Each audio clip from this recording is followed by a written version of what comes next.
आपका स्वागत है किस्से कविताओं के रोमांचकारी संसार किस्से कविताएं में। आज सुनिए मुंशी प्रेमचंद की मशहूर हिंदी कहानी सौत। जब रजिया के 2-3 बच्चे होकर मर गए और उम्र ढल चली तो रामू का प्रेम उससे कुछ कम होने लगा और दूसरे ब्याह की धुन सवार हुई। आए दिन रजिया से बकझक होने लगी। रामू एक न एक बहाना खोजकर रजिया पर बिगड़ता और उसे मारता, और अंत को वह नई स्त्री ले ही आया। इसका नाम था दासी। चंपई रंग था, बड़ी बड़ी आंखें, जवानी की उम्र। पीली कुंचागी रजिया भला इस नवेवना के सामने क्या जंचती। फिर भी वह जाते हुए स्वामित्व को जितने दिन हो सके अपने अधिकार में रखना चाहती थी। तिगरते हुए छप्पर को थूनियों से संभालने की चेष्टा कर रही थी। इस घर को उसने मर मर कर बनाया है, उसे सहज ही में नहीं छोड़ सकती। वह इतनी बेसमझ नहीं है कि घर छोड़कर चली जाए और दासी राज करे। एक दिन रजिया ने रामू से कहा, मेरे पास साड़ी नहीं है, जाकर ला दो। रामू उसके एक दिन पहले दासी के लिए अच्छी सी चुंदरी लाया था। रजिया की मांग सुनकर बोला, मेरे पास अभी रुपया नहीं है। रजिया को साड़ी की उतनी चाह न थी जितनी रामू और दसिया के आनंद में विघ्न डालने की। बोली, रुपए नहीं थे तो कल अपनी चहेती के लिए चुंदरी क्यों लाए? चुंदरी के बदले उसी दाम में 2 साड़ियां लाते तो एक मेरे काम न आ जाती? रामू ने स्वेच्छा भाव से कहा, मेरी इच्छा, जो चाहूंगा करूंगा। तू बोलने वाली कौन है? अभी उसके खाने खेलने के दिन है। तू चाहती है उसे अभी से नोन तेल की चिंता में डाल दूं? यह मुझसे न होगा। तुझे ओढ़ने पहनने की साध है तो काम कर, भगवान ने क्या हाथ पैर नहीं दिए। पहले तो घड़ी रात उठकर काम धंधे में लग जाती थी, अब उसकी डाह में पहर दिन तक पड़ी रहती है। तो रुपए क्या आकाश से गिरेंगे? मैं तेरे लिए अपनी जान थोड़े ही दे दूंगा। रजिया ने कहा, तो क्या मैं उसकी लौंडी हूं कि वह रानी की तरह पड़ी रहे और मैं घर का सारा काम करती रहूं? इतने दिनों छाती फाड़कर काम किया, उसका यह फल मिला तो अब मेरी बला काम करने आती है। मैं जैसे रखूंगा वैसे ही तुझे रहना पड़ेगा। मेरी इच्छा होगी रहूंगी, नहीं अलग हो जाऊंगी। जो तेरी इच्छा हो कर, मेरा गला छोड़। अच्छी बात है, आज से तेरा गला छोड़ती हूं। समझ लूंगी विधवा हो गई। रामू दिल में इतना तो समझता था कि यह गृहस्थी रजिया की जोड़ी हुई है, चाहे उसके रूप में उसके लोचन विलास के लिए आकर्षण न हो। संभव था कुछ देर के बाद वह जाकर रजिया को मना लेता, पर दासी भी कूटनीति में कुशल थी।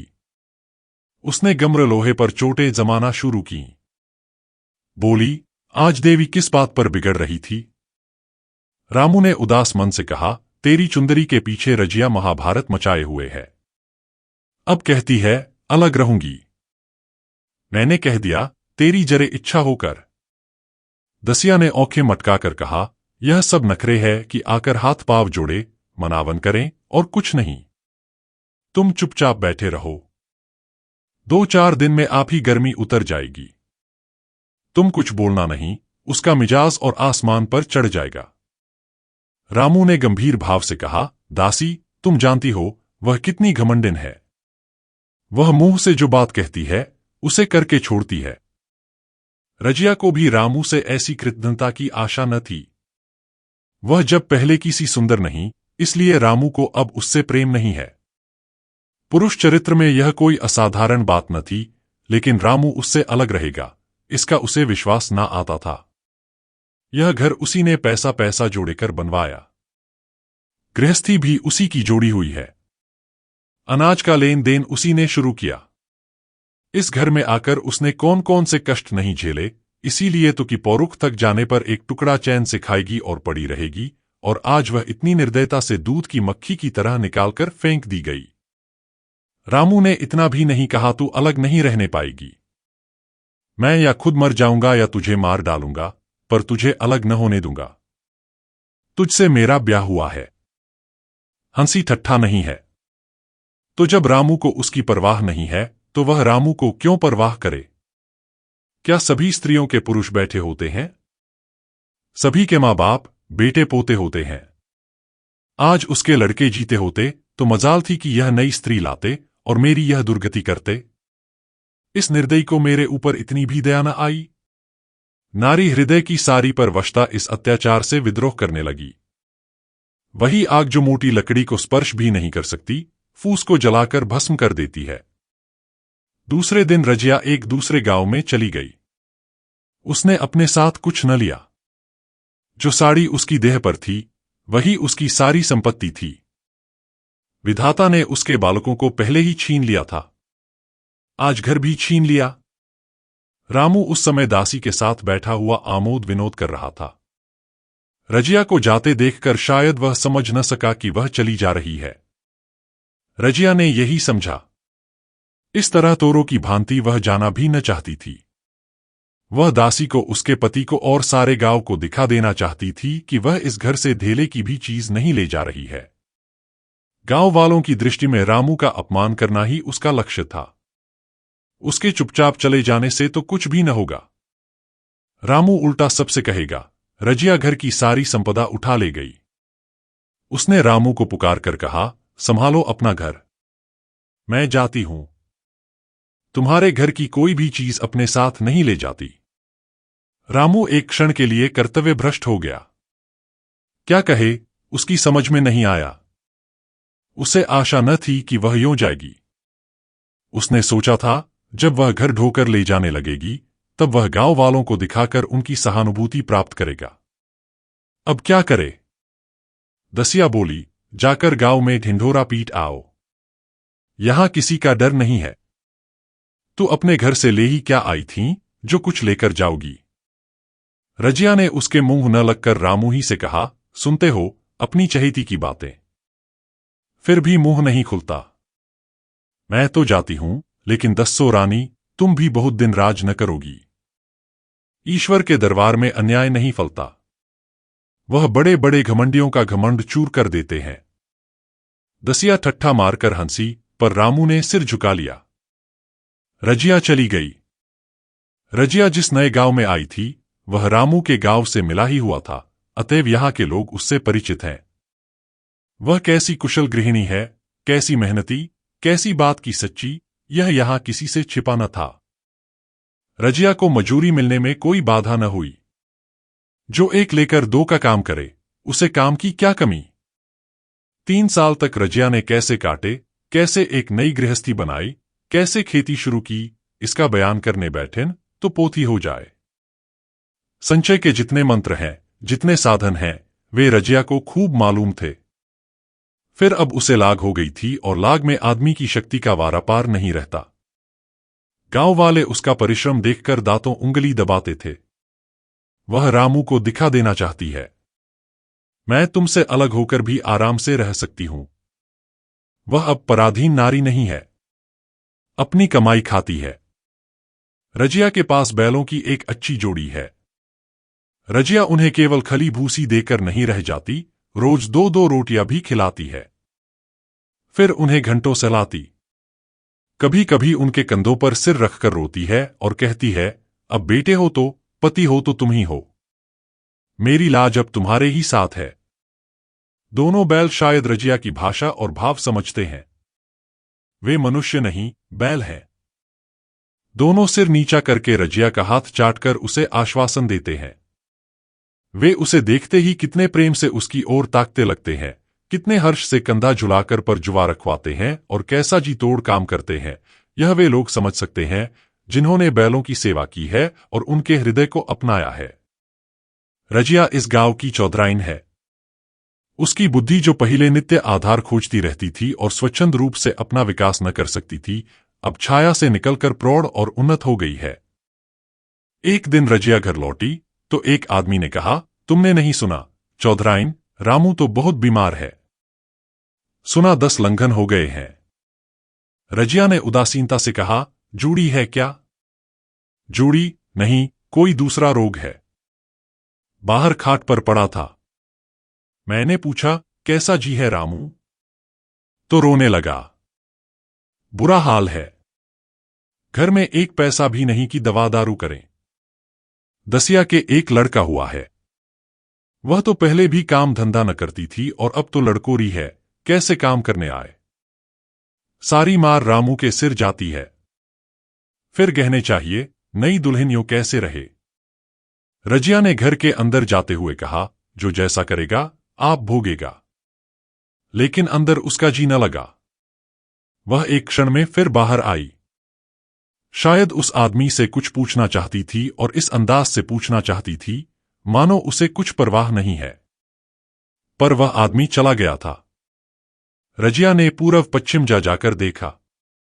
वह कहीं न मिला। तब रजिया द्वार के चौखट पर बैठ गई। इसे वे शब्द याद आए जो उसने 3 साल पहले रामू के घर से चलते समय कहे थे। उस वक्त जलन में उसने वह शाप दिया था। अब वह जलन न थी। समय ने उसे बहुत कुछ शांत कर दिया था। रामू और दासी की हीनावस्था अब ईर्ष्या के योग्य नहीं, दया के योग्य थी। उसने सोचा, रामू को 10 लंघन हो गए हैं तो अवश्य ही उसकी दशा अच्छी न होगी। कुछ ऐसा मोटा ताजा तो पहले भी न था, 10 लंघन ने तो बिल्कुल ही घुला डाला होगा। फिर इधर खेती बाड़ी में भी टोटा ही रहा। खाने पीने को भी ठीक ठीक न मिला होगा।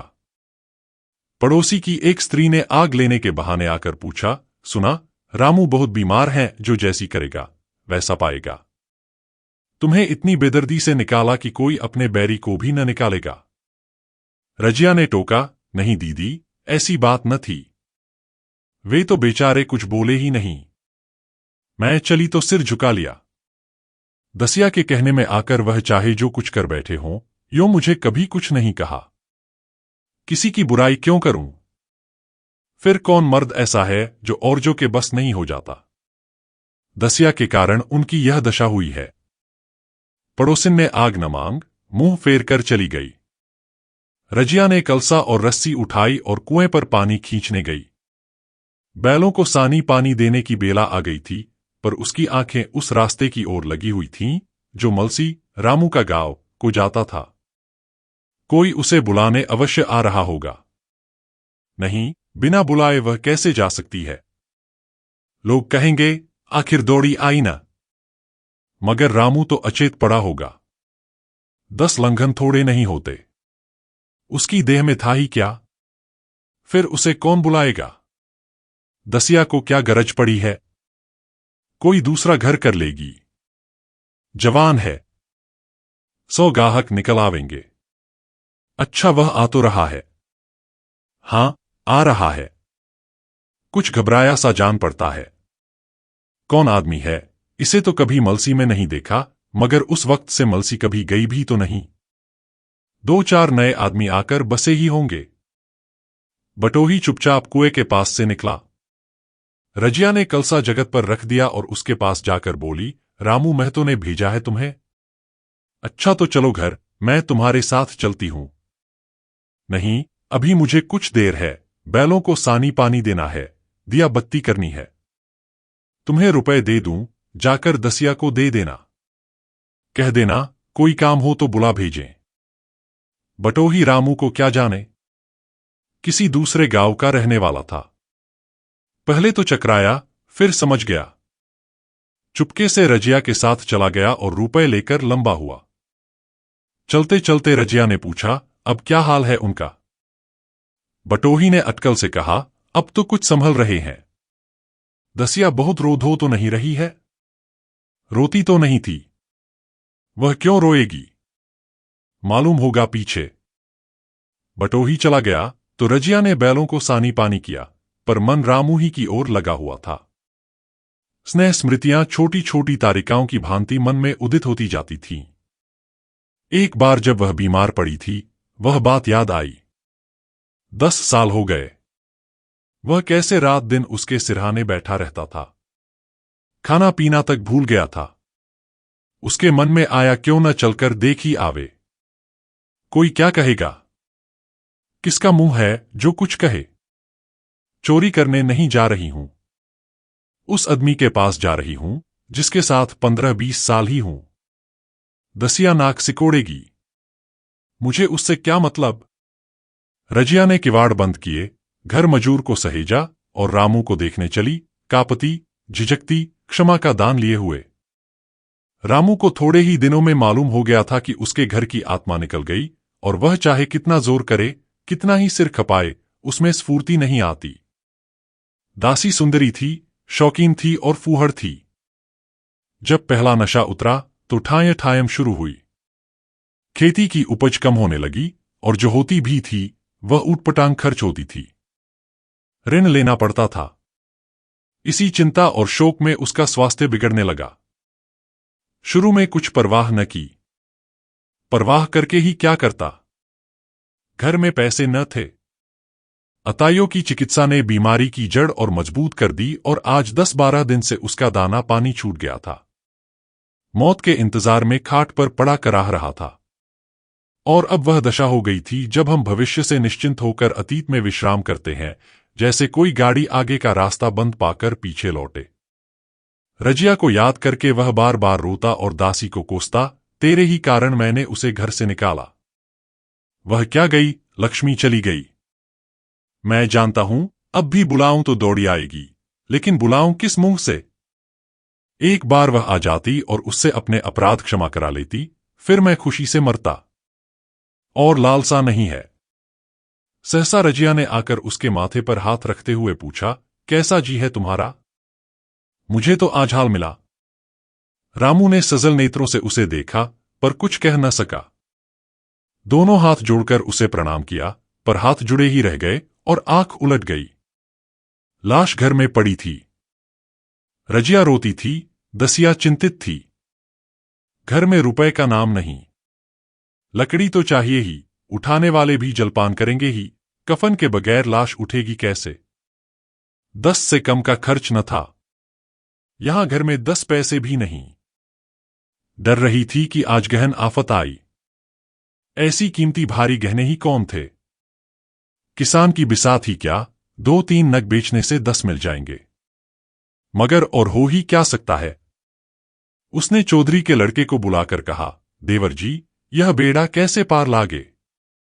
गांव में कोई धेले का भी विश्वास करने वाला नहीं। मेरे गहने हैं।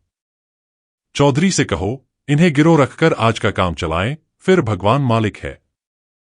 रजिया से क्यों नहीं मांग लेती? सहसा रजिया आंखें पोंछती हुई आ निकली। कान में भनक पड़ी। पूछा, क्या है जोखू, क्या सलाह कर रहे हो? अब मिट्टी उठाओगे कि सलाह की बेला है? हां, उसी का सरंजाम कर रहा हूं। रुपए पैसे तो यहां होंगे नहीं। बीमारी में खर्च हो गए होंगे। इस बेचारी को तो बीच मंझधार में लाकर छोड़ दिया। तुम लपक कर उस घर चले जाओ भैया। कौन दूर है, कुंजी लेते जाओ। मंजूर से कहना, भंडार से 50 रुपए निकाल दे। कहना, ऊपर की पटरी पर रखे हैं। वह तो कुंजी लेकर उधर गया। इधर दसिया राजो के पैर पकड़कर रोने लगी। बहनापे के ये शब्द उसके हृदय में बैठ गए। उसने देखा, रजिया में कितनी दया, कितनी क्षमा है। रजिया ने उसे छाती से लगाकर कहा, क्यों रोती है बहन? वह चला गया। मैं तो हूं। किसी बात की चिंता न कर। इसी घर में हम और तुम दोनों उसके नाम पर बैठेंगी। मैं वहां भी देखूंगी, यहां भी देखूंगी। धाप भर की बात ही क्या? कोई तुमसे गहने पाते मांगे तो मत देना। दसिया का जी होता था कि सिर पटक कर मर जाए। इसे उसने कितना जलाया, कितना रुलाया और घर से निकालकर छोड़ा। रजिया ने पूछा, जिस जिसके रुपए हों, सूरत करके मुझे बता देना। मैं झगड़ा नहीं रखना चाहती। बच्चा दुबला क्यों हो रहा है? दसिया बोली, मेरे दूध होता ही नहीं। गाय जो तुम छोड़ गई थी, वह मर गई। दूध नहीं पाता। राम राम, राम राम। बेचारा मुरझा गया। मैं कल ही गाय लाऊंगी। सभी गृहस्थी उठा लाऊंगी। वहां कया रखा है। लाश से उठी। रजिया उसके साथ गई। दाहकर्म किया। भोज हुआ। कोई 200 रुपए खर्च हो गए। किसी से मांगने न पड़े। दसिया के जौहर भी इस त्याग की आंच में निकल आए। विलासिनी सेवा की मूर्ति बन गई। आज रामू को मरे 7 साल हुए हैं। रजिया घर संभाले हुए है। दसिया को वह सौत नहीं, बेटी समझती है। पहले उसे पहनाकर तब आप पहनती हैं, उसे खिलाकर आप खाती है। जोखू पढ़ने जाता है। उसकी सगाई की बातचीत पक्की हो गई। इस जाति में बचपन में ही ब्याह हो जाता है। दसिया ने कहा, बहन, गहने बनवा कर क्या करोगी? मेरे गहने तो धरे ही हैं। रजिया ने कहा, नहीं री, उसके लिए नए गहने बनवाऊंगी। अभी तो मेरा हाथ चलता है, जब थक जाऊं तो जो चाहे करना। तेरे अभी पहनने ओढ़ने के दिन हैं, तू अपने गहने रहने दे। नाइन ठकुर सोहाती करके बोली, आज जोखू के बाप होते तो कुछ और ही बात होती। रजिया ने कहा, वे नहीं है तो मैं तो हूं। वे जितना करते मैं उसका दुगना करूंगी। जब मैं मर जाऊं तब कहना जोखू का बाप नहीं है। ब्याह के दिन दसिया को रोते देखकर रजिया ने कहा, बहू, तुम क्यों रोती हो? अभी तो मैं जीती हूं। घर तुम्हारा है, जैसे चाहो रहो। मुझे एक रोटी दे दो बस। और मुझे क्या करना है? मेरा आदमी मर गया, तुम्हारा तो अभी जीता है। दसिया ने उसकी गोद में सिर रख दिया और खूब रोई, जीजी, तुम मेरी माता हो। तुम न होती तो मैं किसके द्वार पर खड़ी होती? घर में तो चूहे लौटते थे। उनके राज में मुझे दुख ही दुख उठाने पड़े। सुहाग का सुख तो मुझे तुम्हारे राज में मिला। मैं दुख से नहीं रोती, रोती हूं भगवान की दया पर कि कहां मैं और कहां यह खुशहाली। रजिया मुस्कराकर रो दी। ऐसी और कहानियों के लिए आप किस्से कविताएं चैनल को, पेज को लाइक, फॉलो एवं सब्सक्राइब करें प्लीज। धन्यवाद।